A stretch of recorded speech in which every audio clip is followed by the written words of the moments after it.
Welcome to MOOC Lab's interview series, where I talk to people from different walks of life who have been involved in online learning and massive open online courses, otherwise known as MOOCs. I'm CEO of mooklab.club, a community website that connects people to online learning. Today I'm delighted to welcome Mike Feerick, who is CEO of ALISON, an online learning platform which offers free certified online courses in workplace skills. ALISON has been in the news recently, but not for the reasons you might expect. A young offender in New York went on trial recently and managed to avoid a jail sentence when the judge ordered him to take free business online courses with ALISON instead.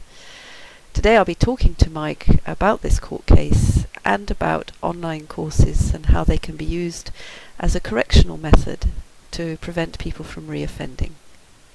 Hello, Mike. Hello, Caroline. How are you doing? I'm very well, thank you. And thank you for taking the time to answer my questions today. Maybe we could start with telling us a little bit about what ALISON is and what type of education you provide. Okay, so ALISON was one of the first free online learning, massive portals. We started in 2005 in terms of concepting the idea, and we launched in 2007 with our first learner. We started off with mostly IT literacy learners, but then grew from that into a wide portfolio of workplace learning. Today, we're nearly at 7 million learners globally. We have about 800,000 graduates of our courses, and the courses range from anything from touch typing to using Excel to speaking English, speaking Arabic, to a whole host of business courses from project management to operations management to human resources to accounting. So we're growing quite well. We've signed up nearly 300,000 people in February alone, and there is exciting times going on for us. So a lot of different opportunities globally. Can you tell us who your audience is and what type of learner you cater for? Okay, so ALISON focuses mostly on workplace learning. So we're not training the brain surgeons of tomorrow. We're training the hotel managers, the bar managers, the teachers, anything from what you use in a workplace, whether it's maths, statistics, or probabilities, or whether it's a type of technology that you need to learn, or whether it's a language, often English, that you need to learn. So it's enabling, it's empowering. It's really to make yourself more employable and more competitive in the workplace. So it's very workplace focused, and it's very global. We have about 1 million people online in the UK, about 1 million in the US, and nearly 1 million in India, and about 1.5 million across Africa. So it's very spread out. But we are nearly 10 years old now, so it's quite broad, but very geographically dispersed. Can you tell us a little bit more about the court case and how ALISON came to be selected as the course provider? Sure. Well, ALISON is a for-profit social enterprise. So we're trying to, first of all, make education more accessible globally, but we're trying to do it as a business to make it sustainable and to make it scalable. And so far, we're doing that quite successfully. I guess with a social hat on, I've always felt that people that are incarcerated and people who are formerly incarcerated have a very, very tough time in re-entering society, because often they're not able to re-equip themselves or learn new skills that allows them to take a different path in society than they did before they went into prison. And I always felt that free online learning for a long time was something that was a solution that was just waiting to happen in that area. Last year, having spoken to some people in the States, and I traveled to the United States quite a bit, I reached out to the Department of Education in Washington, and they put me in touch with some of their consultants, and we created a course that called an Advanced Diploma in Workforce Reentry, that was specifically developed using the content that we had on the platform for people that are coming out of incarceration. And that got me thinking about just people in prison systems and in the justice system, I guess, globally, and how free learning could be applied to them. For over a year, I have been looking for a judge to pass a sentence to include in a sentence or include as a sentence the idea of doing a free online course online instead of sending somebody on community service or to put them to jail. And the main thing is nearly everybody is agreed that education is an important and positive tool to have in terms of dealing with people who get into trouble with the law as a way of convincing us that they will change their ways, or in giving them greater empowerment in re-continuing with life. But the problem has been that a judge was always restricted in mandating education because either the state would have to pay for it or the defendant would have to pay for it. And the problem with the state, of course, is that it doesn't have an inexhaustible resource of money to pay for education, which has traditionally been very expensive. And on the defendant side, most people that are standing in front of a judge are actually not the people that are most economically able in society. So it was education, one of the great tools in dealing with recidivism, and that is proven academically over and over again, wasn't available until it was brought to attention by this judge, with our help, of course, that actually he could mandate free online learning, and it wouldn't cost the state any money, and it wouldn't cost the defendant. Yet the defendant, instead of spending 200 hours sweeping the streets or spending a week in jail, what if he spent 20 hours studying online and had to pass the course after it? So in this instance, what the Judge William Watson of the 8th Judicial District in Niagara in upstate New York decided to do was to mandate that a young drug offender by the name of Dylan Lewis, who is featured in the press releases and the paper articles on it, had to go and do a course. But he had to do a course on the judge. The judge told him he had to do a business course because the judge felt that that was something that he should do. And he did a diploma in customer service. And his response, so he went off and did it. And then, of course, the judge invited me to the court 2 weeks ago now to stand there while the Dylan reappeared in front of court. And of course, the court officer was able to say that Dylan had done the course. And that is the beauty of the ALISON system, is that, today with the internet, you can study anything anywhere, but you can also be tested on anything anywhere. And that's how the ALISON certificate system works. If you do a diploma on project management on ALISON and you declare that in an interview situation, the interviewer can say, great, here, sit down at a laptop, bring you to the ALISON site and immediately give you a test on project management. Because again, what we're training is not the nuclear physicist of tomorrow. We're training people with basic workplace learning. So if they have passed the test and they have achieved an 80% mark, they should be able to achieve that same result being given 20 or 30 quick questions on the subject. And you can't play the system because there are banks of 2 and 3 sets of questions. So if you know all 100 questions and you know the answers of all of them, you know the course. Okay? So it's a very simple, but I think ingenious way of making sure that we're using the capability of the ubiquitous internet and also the capability of even smartphones. Because if you're sitting in a park bench and somebody tells you that they're a chemical engineer, well, you can test them, give them a quick test on chemical engineering. And as ALISON grows, we will have more and more tests on every subject under the sun. So no one will be able to say to you, or nobody will be able to have to take for granted that you have a certification that you claim. We can test you. Because many of us go around with degrees that we earned 20 years ago. But how many of us would like to be tested on them now? Well, very few of us. But it was the best system that we had once upon a time. But today with technology, if you say you know something, you better be prepared to be tested on it right now. And that is the power of now that the likes of ALISON is introducing into learning and certification globally. So here we have the case. It's not just in a case which occurred in upstate New York last week, where the defendant was actually the only sentence that he got was to do the course, which actually was quite a challenge for him because he had never gone past high school. And I think his reaction was remarkable. He was saying, I didn't realize this type of knowledge was available to the likes of me. And he said in front of the court, his brother had a landscaping business, and he often thought he'd like to do the same, but he didn't feel confident that he had the skills to do it. But here's the court telling him, okay, you're going to get these skills, and by the way, you can learn them here. So we're going to make sure that you start to become capable of being an entrepreneur. And the sentencing that we have in courts right around the world is very Victorian.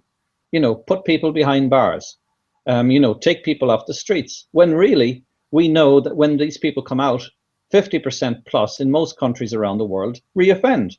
Well, how are we going to change that? And as the judge eloquently said, we've got to figure out to change minds and not change bodies, not change just people, the location that they're at. If we're going to really deal with crime issues, we have to change how people think, and to give them hope, and to give them more skill, and give them a chance to live a different life when they come out of college or out of prison, or perhaps never get into prison is the best thing. In the UK and Ireland, the average cost of incarcerating somebody is 100,000 euros a year. It's a huge cost on society. But what if we could actually get them to do a free course online, which costs next to no money for anybody? It's just that the defendant has to have the discipline of going and doing it. And again, they can be tested anywhere. So what excites me about the New York judgment case is that it's not just about a drug-related 22-year-old. It's that free online learning can be incorporated into every sentence right across the world, because it no longer is going to cost the state any money. So think of all of those people that are down in Wall Street that has cost a lot of people money by doing things that they shouldn't have been doing. Well, let's get them to do free ethics courses. Let them do free economics. Learn that you can impose all sorts of educational sanctions. If they've done wrong, treated somebody incorrectly, they should do a course on how they should deal with somebody. What about victim abuse? There should be courses on victim abuse for all sorts of crimes. Do you realize what distress you've caused? Give them a course on the repercussions of the actions that they took. So I'm not a lawyer, and I'm not pretending to be, and I don't want to be, but I'm a technologist and I'm an educationalist, I guess, online, and I see a massive, massive resource here that can be really used by society. And what we needed was one brave judge to say, okay, you know what? We need to explore this. So Dylan was the first 5 weeks ago, or 2 weeks ago, and we now have 5 people who have been sentenced in this way. And a few people that we talked to have said to us that, oh, it's only a once off.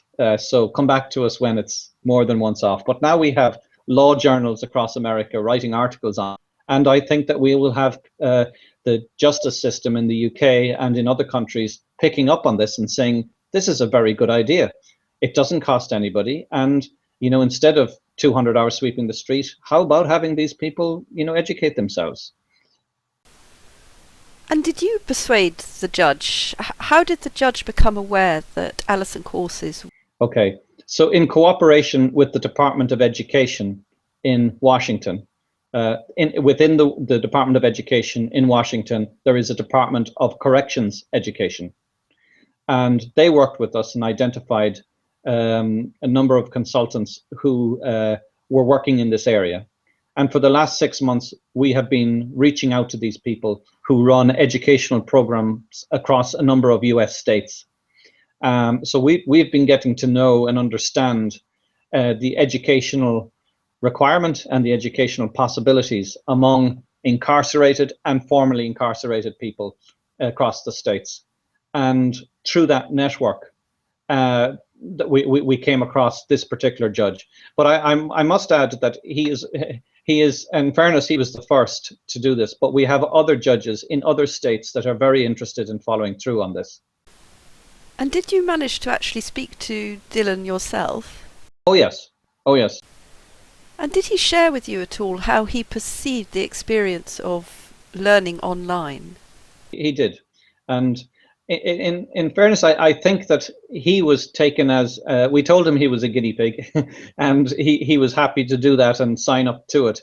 Uh, so I think that Dylan was an exceptionally bright young chap. He shouldn't have been in the situation he was in, but he was there, and but he hadn't done any study beyond high school, and he was amazed to learn. For instance, I did talk to him about the diploma in customer service that he was doing, and he says, I know a lot of this stuff, but I didn't think about it in this way. He understands, why the customer is right, but then when it's explained by an academic saying and putting it in a course structure so that it's pedagogically rigorous, this is an eye opener to him. And he never had the opportunity of college. And of course, in the United States, college is extraordinarily expensive. And there's an enormous number of people going around with a lot of debt. And again, through ALISON and outside of the court and anything to do with incarceration, more and more people, informal learning on a CV or a resume is becoming much, much more important. Employers are realizing that people come in with a degree written down, and that might be 20 years ago, but prove to me that you're a continuous learner. Prove to me that you have skills that are more recent. Prove to me that you are keen to come some distance in keeping yourself and this company more competitive. And informal learning is there to be used by companies in every way, from induction to just continuously making itself more competitive. So people are getting the hang of this, but it's taking a while for government in particular to understand the power of informal learning. And that is mainly, and I gave a talk on this at South by Southwest last week in Texas, is that governments are listening to the wrong people. They're talking to all of the old incumbent suppliers of education, and they're looking to them for solution. And an example I often give is transport in America. In 1900, 95% of the traffic of the transport was horse and carriage, and 5% was motorized. But by 1920, 95% was motorized and 5% was horse and carriage. And how many do you think of the suppliers of horses and carriages in 1900 were in the transport business in 1920? Well, actually, next to none. So when government is looking at this massive disruption that's going on in education with many, many new players, it really needs to talk to the Henry Fords of today and not the saddle makers of yesterday. That's a great analogy there. Just to finish off, Mike, can you share with us what your vision is for ALISON and for free online education in general? Yeah, well, the reason I called ALISON was I didn't want to call it free online learning, because learning is just one part of it, even though it's absolutely central. It's massively 90% plus of what we do. But I consider ALISON in the business of human capital management and empowering people. So we're starting with learning, making learning free. We are making certification free. We now have a free learning management system on our platform, which anybody can access for all of our courses. We're opening up our platform for publishers this summer. Then anybody will be able to access a learning management system for free on our platform, and anything from analytics to aptitude tests, anything that can be digitized will be free. And I guess that's where we're coming from in ALISON. We're trying to drive all costs to zero in education. So people who are there, who are education is a $4 trillion business worldwide. There's a lot of people who like the way it is currently today, but people who are sitting on inefficient services that are costing way too much money, we're going to drive that to zero, to drive that market down to as low as we can, because that's part of our social mission and also part of our business challenge. Because I reckon that there should be billions of people on platforms like ALISON in the next 10 years, and hopefully we'll get there. Well, I wish you all the best with your mission, Mike, and I'd like to thank you very much for taking part in this interview and for sharing your perspectives. No, my pleasure.